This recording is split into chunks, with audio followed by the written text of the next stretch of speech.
So disaster risk reduction, I'm going to try to walk you through based on what the Sendai framework for disaster risk reduction has brought as a paradigm or as a new way of looking at disaster risk reduction. And the Sendai framework is a UN agreement that was adopted in 2015 as part of the Agenda 2030, together with and on the same year as the Sustainable Development Goals and the Paris Agreement on climate change.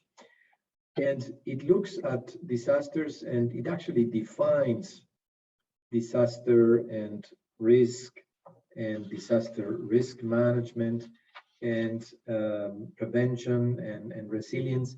Many of the topics that are closely related to disaster risk reduction. And I'm not going to elaborate on these concepts because you will have a copy of my presentation and you will be able to see them. But what I would like to emphasize is that we look at disasters from the perspective of sustainable development with an anticipatory lens, also with a prospective lens, and we see it basically as an unresolved problem of development. So this means that if you hear about somebody speaking about natural disasters, this is something we are pretty much against too, because disasters are actually the consequence of a hazard manifesting itself and creating a shock that will vary depending on the exposure and vulnerability and capacity of the community where it happens.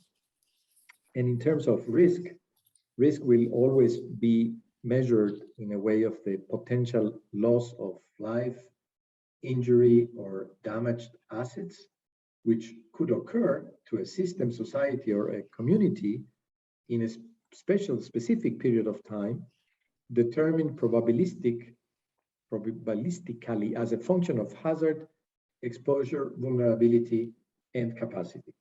So in a way, if I can provide you with a clear example, if, let's say, an earthquake occurs in a developing country that doesn't have the right set of building codes and norms being applied for buildings to sustain a seismic wave, then the likelihood is going to be that there is going to be a lot of impact.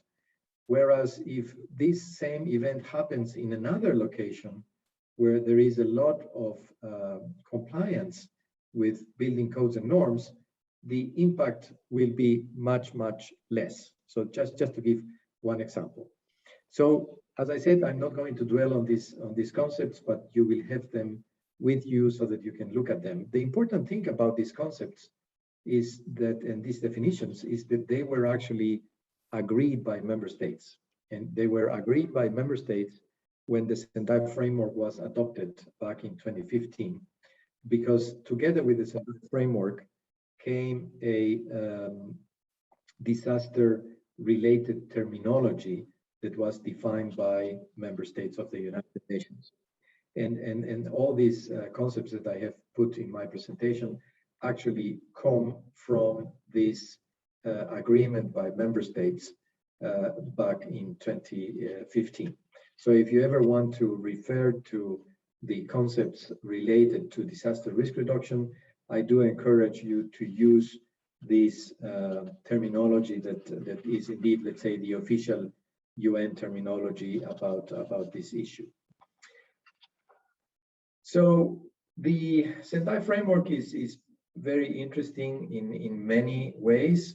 Of course, as you will imagine, the concepts about disaster risk have evolved over time.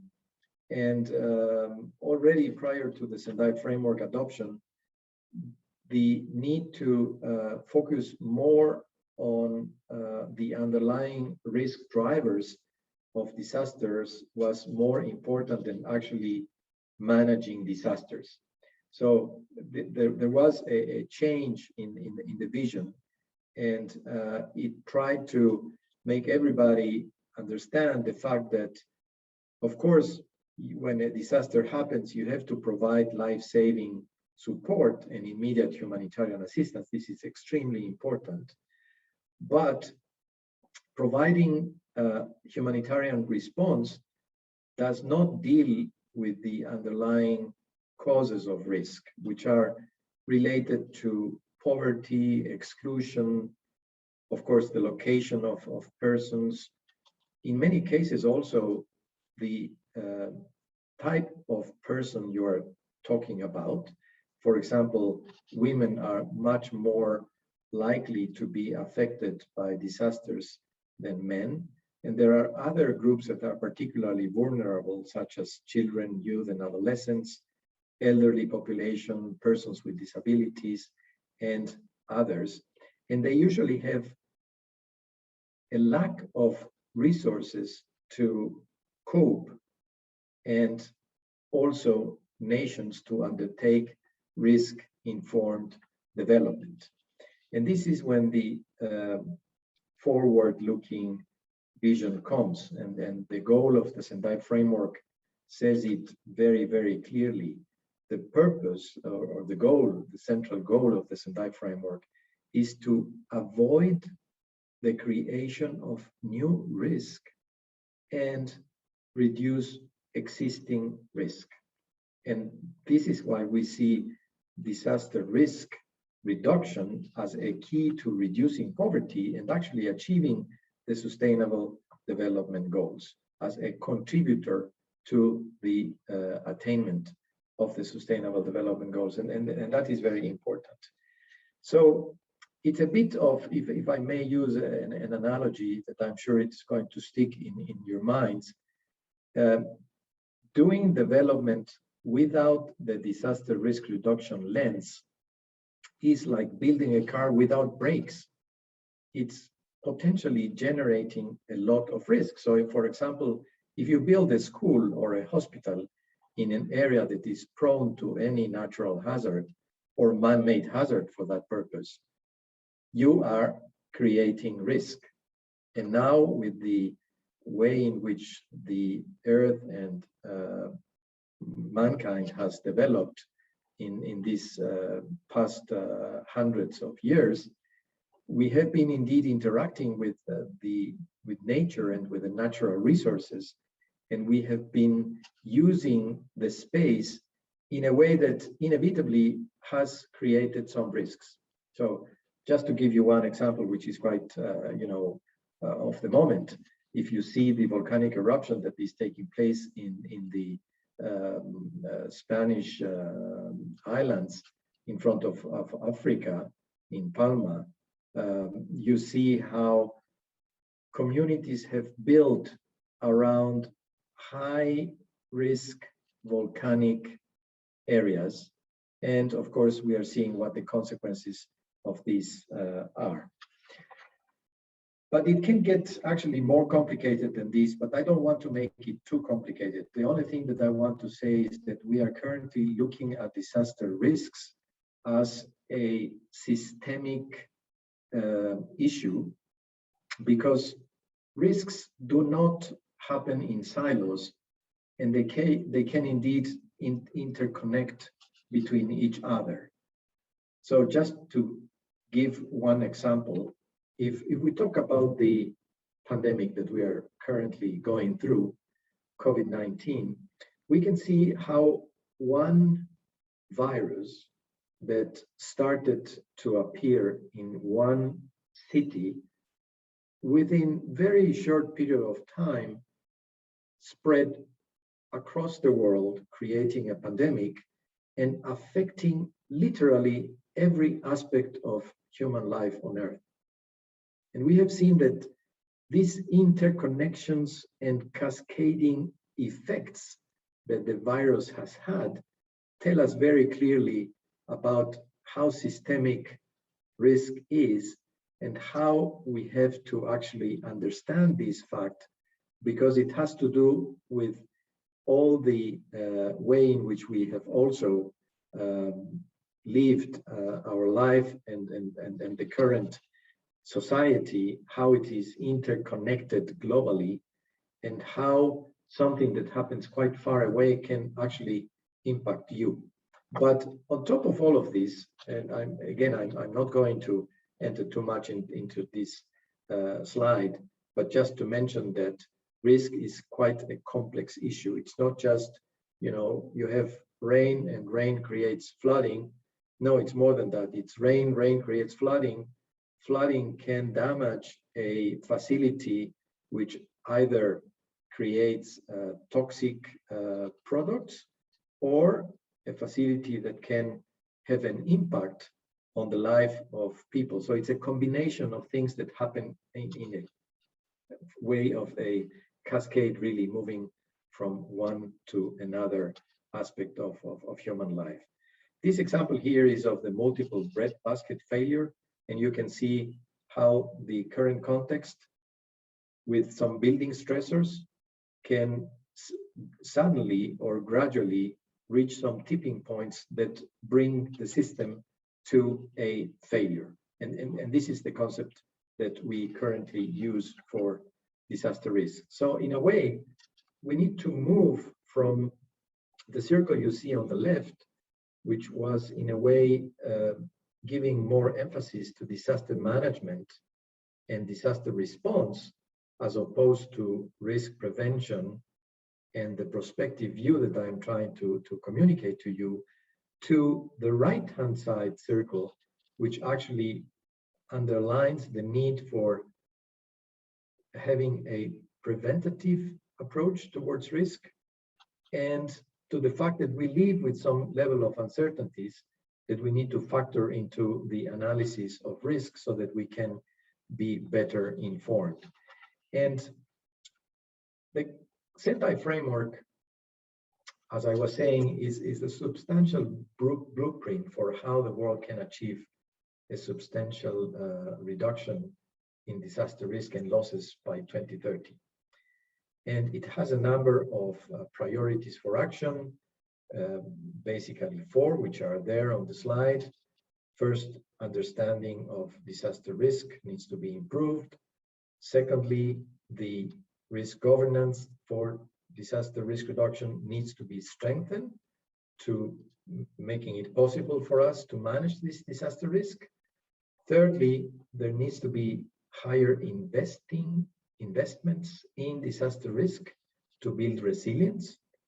And fourthly, we need to also improve disaster preparedness so that the response can be more effective and that we can build back better when it comes to recovery, rehabilitation, and reconstruction. So these are the 4 priorities for action of the Sendai framework.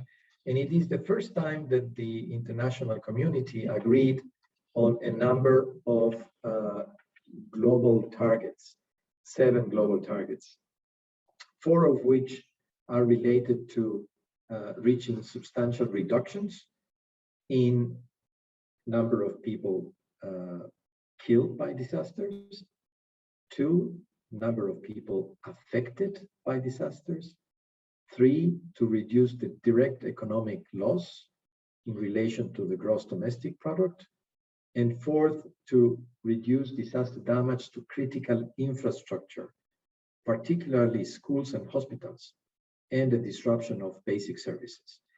And 3 of the goals have the purpose to substantially increase, first, the availability and access to multi-hazard early warning systems and risk information, the substantial enhancement of international cooperation to developing countries to implementing this international framework, and finally, the increased number of countries with national and local disaster risk reduction strategies, which are actually the foundation to reduce disaster risk until 2030. So this is basically a very quick overview of the Sendai framework. But guess what? And also was rightly mentioning about the IPCC report, climate change has been a complete game changer now. because climate change is amplifying disaster risks. And we believe that climate change will indeed transform the conditions for life on Earth and are already driving loss of life, poverty and displacement in low and middle income countries, and many other effects that we are already experiencing. So climate change is a reality. It is an amplifier of disaster risk. And this is confirmed by the 6th IPCC assessment report findings that also was referring to. And it's giving already a direct attribution to the human generation of greenhouse gases, to the more frequent and intensive occurrence of hydrometeorological events that can create harm and can impact our people, our societies globally. So we believe that this climate emergency is the biggest economic, social, and environmental threat facing the planet and humanity. And we have seen recently many examples of how climate change is driving disasters across the globe.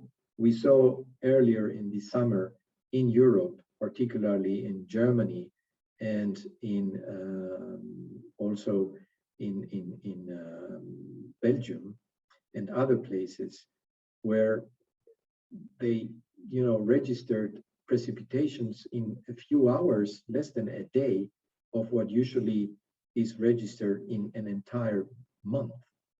So we were having a chat with Åse just before we started, and we were saying the flood of every 100 years is now happening almost every 2, 3, 4, 5 years.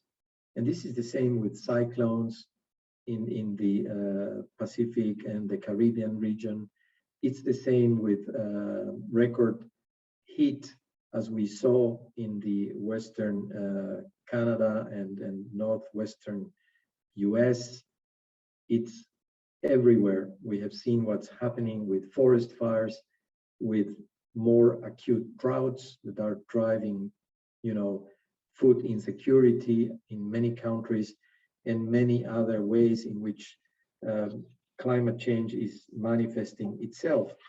And this is also, having a change in the statistics of how humankind is affected by disasters, in the sense that nowadays extreme weather events account for 90% of major disaster events. And this is a very steep change in the past 20 years as compared to the previous 20 years.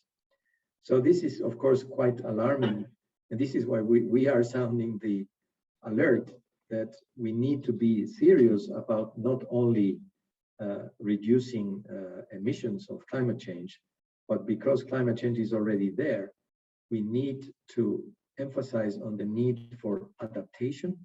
And adaptation, because it is so influenced by hydrometeorological events, it's another side of the same coin of disaster risk reduction. So we need to work very closely and coherently between these two international agendas, the Sendai Framework for Disaster Risk Reduction and the Paris Agreement on Climate Change, because if we don't, we are not going to reach the Sustainable Development Goals. And this is, I think, a very strong message. So in a way, if we don't do it, we are still going to be with this mindset of, having a car built without brakes. So we need to change that. So moving on, I wanted to share with you some of the challenges that we have identified for things to move forward. We recently published a policy brief on climate change and disaster risk reduction. And we can see that among the challenges, we have, the current mitigation trajectories are leading to unmanageable disaster risk. And let's hope that member states are going to be ambitious and agree to actually reducing emissions to not go beyond the 1.5 degrees increment in average temperature from the pre-industrial area. And really, we hope that that will happen. And it's only 2 weeks from now that the COP26 will start in Glasgow. Secondly, that investment in risk-informed adaptation is really lagging, and this needs to change as well. We just published a report on the implementation of one of the targets of the Sendai framework that is related precisely to international cooperation for the implementation of the framework. And the amount of resources from international development cooperation that is being assigned to disaster risk, meaning to risk-proofing sustainable development, is abysmally low still. And of course, the investment and the financial system are not fit for purpose, and we see climate change and disasters as reinforcing the inequalities I was talking about, which is one of the key elements that builds vulnerability of our population. And finally, a few policy recommendations that I would also like to share, and these concentrate and focus on the need to galvanize political leadership and momentum. So we are saying also we need to act now. Now it's the moment, otherwise it's going to be too late. 2, we need to scale up comprehensive disaster and climate risk management, looking at the coherence of these 2 agendas I was referring to. Thirdly, we need to empower communities, mobilize society to ensure no one is left behind. And I think that in that sense, Sweden has been, raising the bar quite high with the way in which civil society particularly has mobilized around these issues. And also the need to invest in sustainable, resilient infrastructure systems to break out of this vicious cycle of disaster response, recovery, back to repeat. And we need to get out of this vicious cycle. And then the need to promote innovative investments and financing mechanisms, and ensure behavioral change through science, evidence, and effective communication. And finally, I wanted to share with you some of the resources that UNDRR puts at the disposal of everybody to better understand and learn more about the importance of disaster risk reduction. And we have the Global Assessment Report on the status of disaster risk, the GAR, which is published every 2 to 3 years.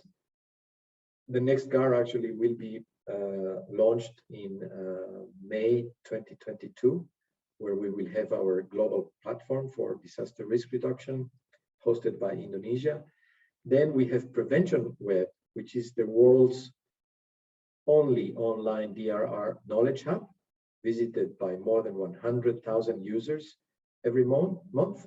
And it hosts up-to-date resources, articles, training courses, etc., about this issue. And we also publish what we call the Words into Action series, which are a series of practical guidebooks to assist in the implementation of the Sendai framework, which are co-developed with partners. So perhaps I stop here also, but I want to say that UNDRR is a UN organization, part of the UN Secretariat, and we are funded. Almost 98% of all our funding comes from voluntary contributions by member states. And we have very generous contributions from many governments, but I have to highlight the very strong collaboration and support that we receive from Sweden, which is currently our donor #1, so our top donor. And this shows also the importance that is being put by the Swedish government on this issue that, as I just mentioned to you, is of course something of an urgent nature. But I stop here and I go back to you, Jose. Thank you very much, Ricardo. This was a very thorough review of what disaster risk is and what it can mean into in the current situation of climate change. But I also wanted to connect it, the Sendai framework, which was adopted in 2015 and runs until 2030, is exactly the same period, of course, as Agenda 2030, which is Sustainable Development Agenda. And from the 17 goals, we see how they all flew together, and how in particular, of the 5 initial goals, we try to remove poverty in the world. But we have other international agreements, but they all is to the implementation of sustainable development. How do you see that we can improve the understanding of the connections? You have illustrated it, but also people in general. How can we understand the connections between the two issues? Yeah, as I was saying, the issue of vulnerability is one that is very determinant in the way people are affected or not. And because of the increased frequency and intensity of these natural phenomena that are driven by climate change, the way in which we used to plan for the future no longer stands, because we, for example, in hydrometeorology, we always use the average of the past, let's say, 100 years to determine, for example, what should be the capacity of a drainage system, which was based on the patterns of precipitation.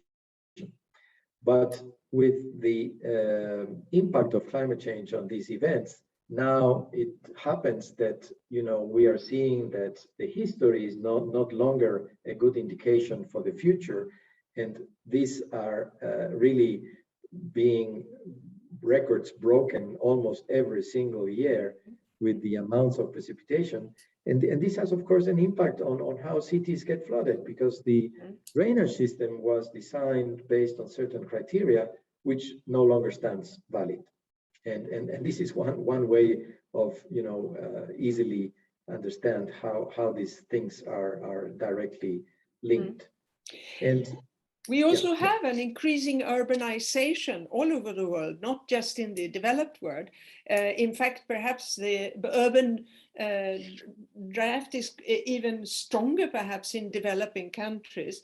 And therefore, it becomes like very important to understand that we have to think in adaptation of infrastructure, so that it's fancy to say build back better, but what does it mean in terms of housing, water and electricity supply, healthcare, and so on and so forth, with important impacts on poverty in certain countries, but also disrupting very clearly the economic development in the industrialized world.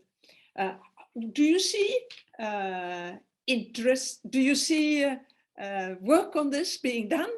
With you do say you want more in your presentation, especially resilient infrastructure, that the financing mechanisms should be adjusted, which is also very much in line with climate change, investment, and so on. And then what do we do, you and me? What can we do to improve it? Yeah, and we are working on that also, of course, quite vigorously, but we need more, as I said. And we are, for example, when it comes to cities specifically, and I think that this is an agenda which is extremely important for cities, because cities are where the wealth is concentrated and the assets are concentrated. And we have, for example, an initiative called Making Cities Resilient 2030, and we are working with local governments to ensure that they follow certain principles that make a city resilience stronger. And this has to do, for example, with what I was precisely mentioning, and you were also mentioning also, cities, particularly in developing countries, are growing tremendously fast. But this growth sometimes is not quite done in an orderly fashion. And as a consequence of that, very poor settlements are actually settling in very highly exposed areas. And those are the ones that are then, of course, directly exposed to hazards, and with population living there with high levels of vulnerability, because the quality of the buildings is precarious and they don't have necessarily access to all the support that other more wealthy neighborhoods can have. And therefore, this is, of course, driving risk upwards. And what we are telling cities is that they need to, of course, try to look at the urban planning issues more closely, to better understanding their risks, and to have a local disaster risk reduction strategy that they can put in place and that could help them promote the growth of the city to safer area and in a way that does not generate new risks. But what do you do with the existing risk? That's another point. So there is a need also to invest some resources to reduce the risk that you already have accumulated. And if you cannot do it, either because it's financially impossible, or from a cost-benefit point of view, it's not quite, rewarding, you still have options to transfer risk through insurance schemes and others. So you have a layered approach of what you can do, but particularly in the developing world, because of the rapid urbanization trends that we are seeing, in some regions, for example, in Latin America and the Caribbean, where I come from, population is already 80% urban. And this poses a big challenge. So we must make sure that from now on, we look at urban development with a risk lens to avoid creating this new risk, as I was mentioning. And we are working also at the national level.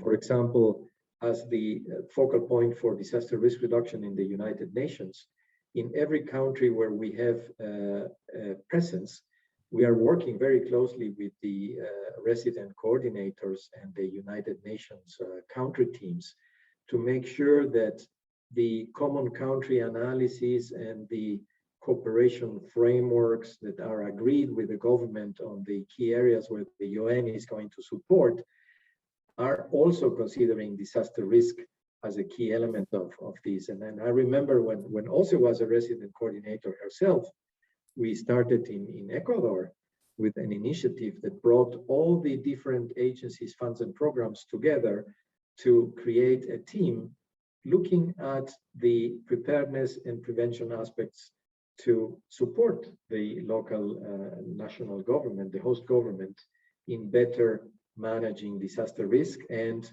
disaster response. And this interesting model that was started in Quito actually became almost a global practice, which was repeated and upscaled in many places. So we do this, and this is a way in which we can engage, we can support efforts towards disaster risk reduction. Thank you. Thank you for reminding me. I have got a very interesting question, which is linked to precisely what the UN does. And I wanted to ask Anna Högren if she wants to, could she please present the question? Yes, of course. And thank you for a very interesting presentation. So my question is more about to understand the complexity in the practice, since the issue covers a lot, spreads over different areas like human rights and security. And you also said that disaster affects women and children more. So my question is how different UN units cooperate with each other in this kind of issue. Hope that makes sense. Thank you. Yeah, so focusing on the gender aspect of your question, actually just last week we celebrated the International Day for Disaster Risk Reduction. And one of the salient things that we did was to celebrate during that day a award that we have created, which is called UNDRR. It's Women Leadership in Disaster Risk Reduction that we have in Asia for the time being. And the award was provided to women that have been quite active and engaged in supporting disaster risk reduction. But this is just one, very significant award that was provided.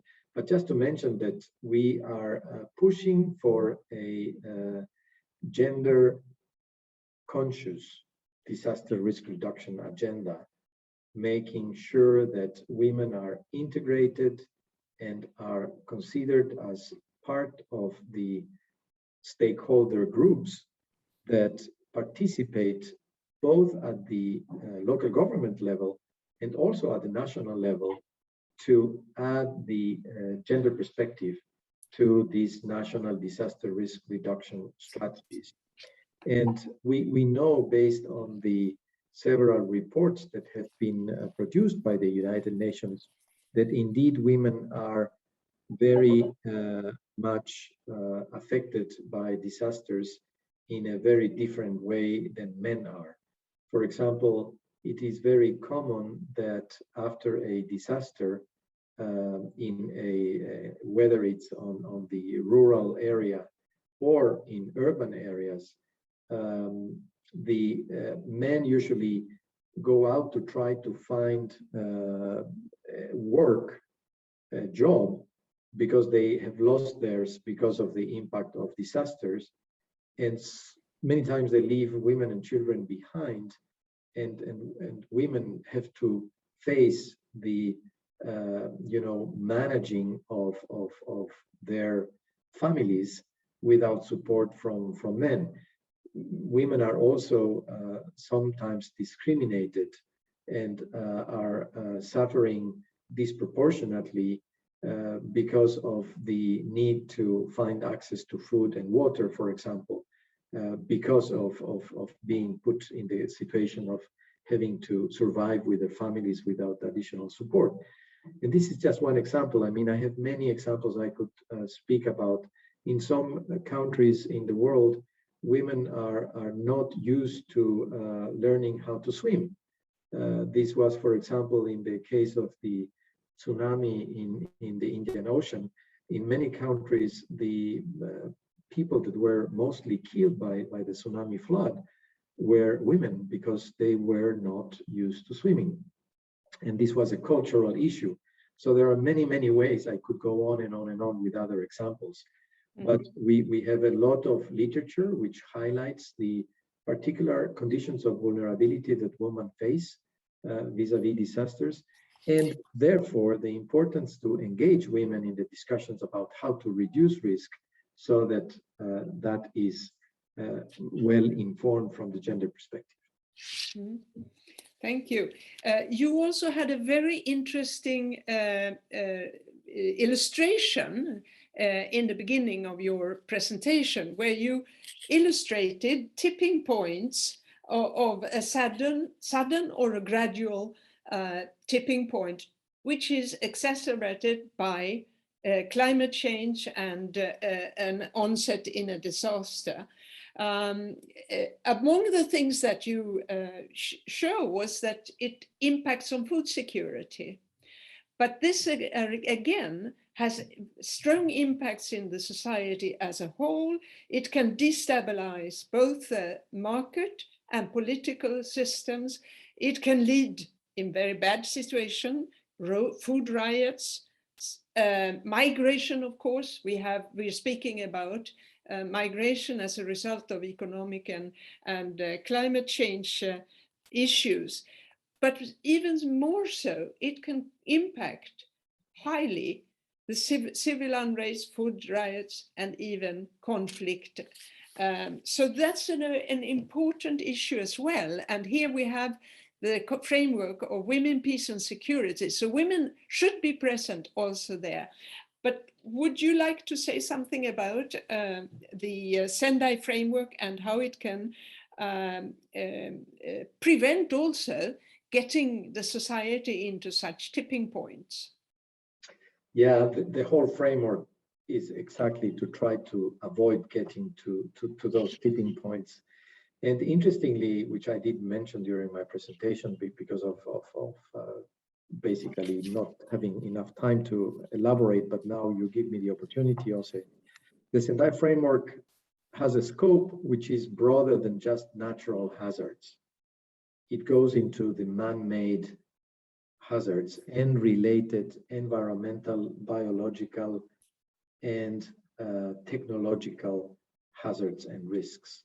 So if I may take just another example, please, which is related more to the technological aspects and the combination of problems and things and cascading impact. If we look at the situation in Lebanon now, Lebanon has already been going through a number of years of political instability and lack of resources to cope with the needs for development and stabilization. And we saw actually in the middle of the pandemic, there was this huge explosion in the port of Beirut, which was a very potentially anticipated outcome of a error of keeping chemicals that are highly explosive for months and months and months in the port facilities, actually not reacting to requests by port authority to move it elsewhere because of the risk it was representing. Well, nothing was done. You know about the story. These chemicals exploded and created unimaginable amounts of impact in the city and population of Lebanon. And you can see how after that, which exacerbated already existing problems, generated tipping points, and Lebanon is currently in the verge of a failed state, facing many more challenges that are really creating situations of instability.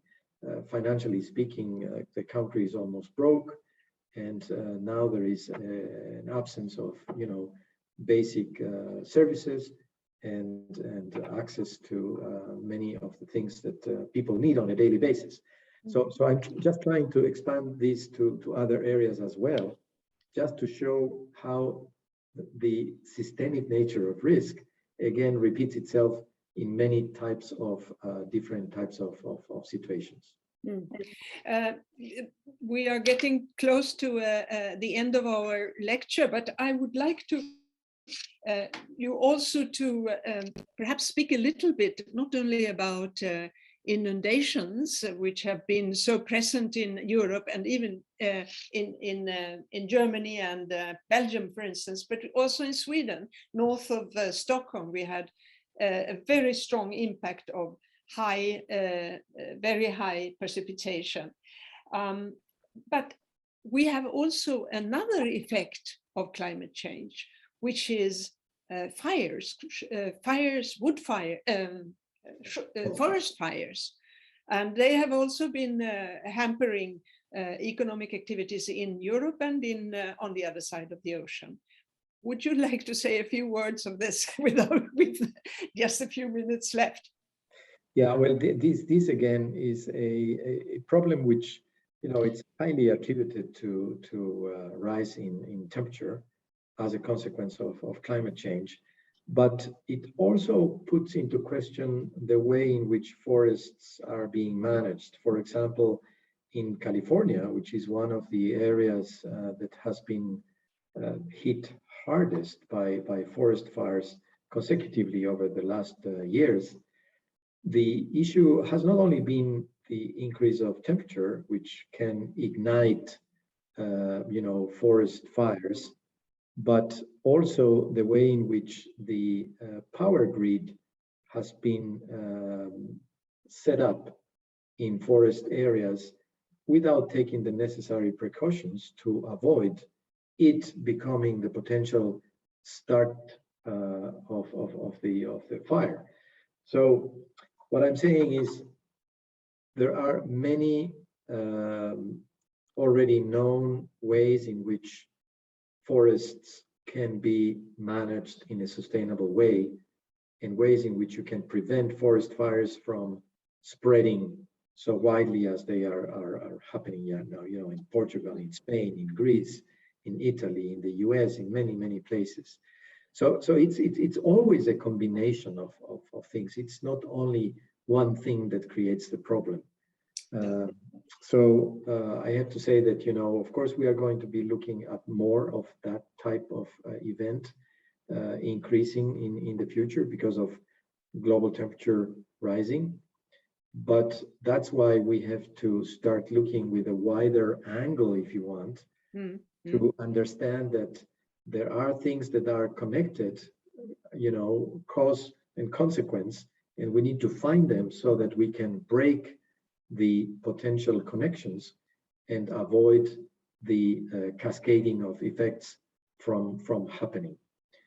Yeah, and you mentioned forest management, and modern forest management was the wisdom before that you should have a very the same type of trees growing, and that has impoverished many wooded areas with biodiversity loss as well.